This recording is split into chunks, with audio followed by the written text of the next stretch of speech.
Então vamos lá, assunto do capítulo 2, páginas 31 a 36. Que lugar sou eu? Sou Rita de Cássia, disciplina de artes, nono ano. Aí, tem aí, que lugar sou eu? Aí vocês podem observar, né, como se fosse uma casa, embaixo de diversos carros.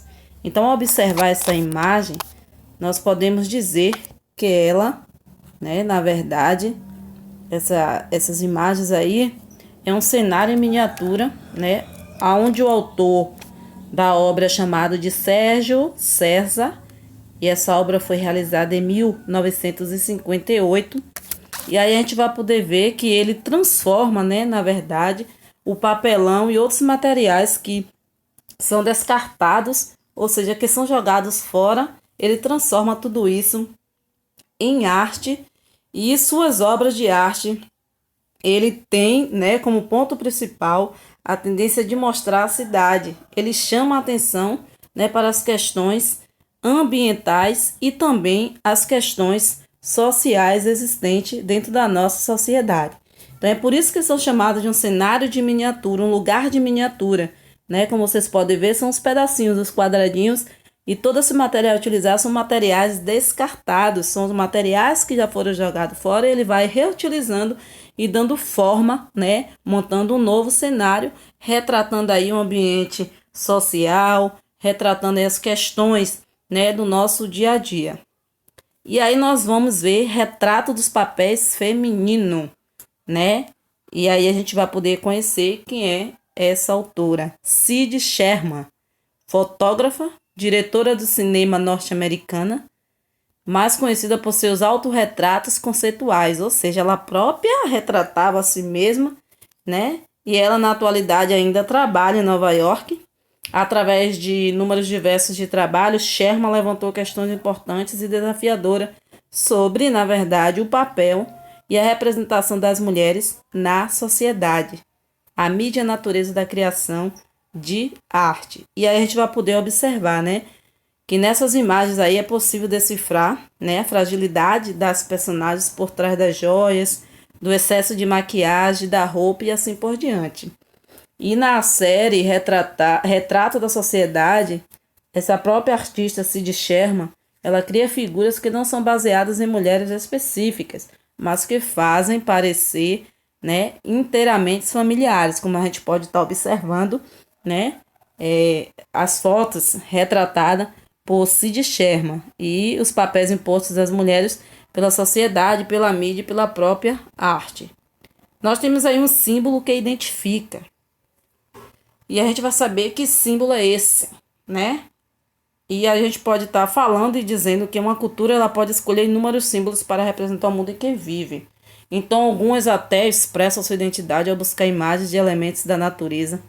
Então, desde os tempos muito antigos, diversos povos, na verdade, organizavam, né, as imagens em grandes e suntuosos totens, como podemos estar observando. Olha o tamanho, né, dessa imagem, desde aí é chamado de totens, né? Maneira que algumas culturas encontram de afirmar ou de mostrar sua própria identidade. E aí a gente precisa saber o que é isso, o que é totem, né? A palavra dos índios algonquinos designa simplesmente o brasão ou armas de uma família.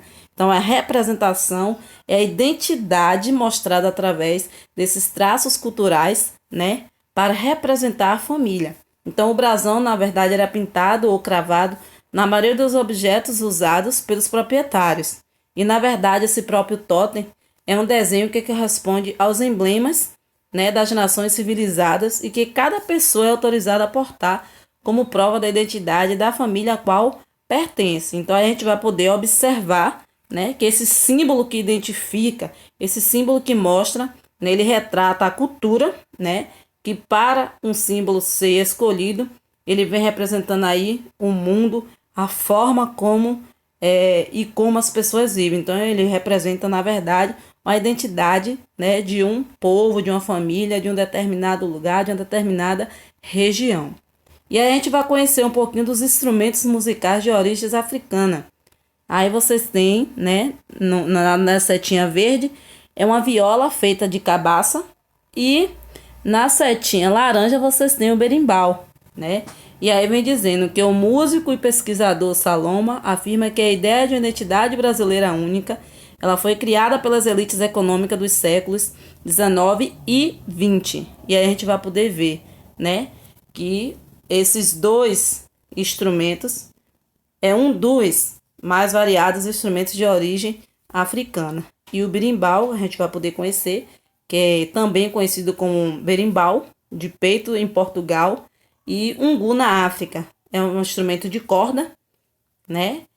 Com origem em Angola e tradicional na Bahia, que esse próprio berimbau ele foi um instrumento, né, levado pelos escravos angolanos para o Brasil. Ele veio de lá, né, dos escravos, veio trazido de lá para o Brasil, é onde passou também a ser utilizado para acompanhar, na verdade, a dança, a luta, o esporte e a própria chamada capoeira. Então, é um dos instrumentos bastante utilizado, né, na cultura brasileira.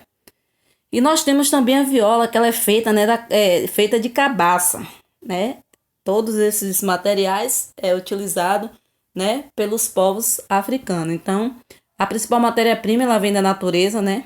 Tudo que eles utilizam na natureza, eles colocam como forma de estar reutilizando, seja ele na caça ou na pesca, né? E essa viola, né, é um dos instrumentos de origem africana, onde os africanos utilizam, né, também para as suas tradições. Então, ele vem lá da natureza, são as cabaças, plantas normalmente utilizadas como recipiente para armazenar água, além de servir, né, para a produção de violas como instrumento, né, dos povos africanos, ele também tem a utilidade de colocar água.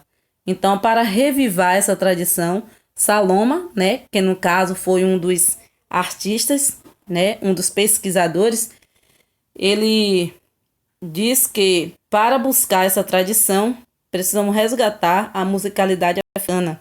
Ele busca, através desses instrumentos, investigar essa cultura, e muitos são da época do Brasil, como a própria viola da cabaça, que foi, né, daqueles tempos antigos, lá no Brasil, em 1800. Então, aí está um pouquinho, né, do nosso conteúdo, né, dando continuidade, né, a esse chamado instrumentos musicais também de origens africanas. São alguns pontos específicos onde a gente vem retratando, né, que Cid Sherman, né, ela mesma fotografava suas imagens, e através dessas mesmas imagens ela vem decifrando, né, a parte da fragilidade das personagens, né, da própria mulher.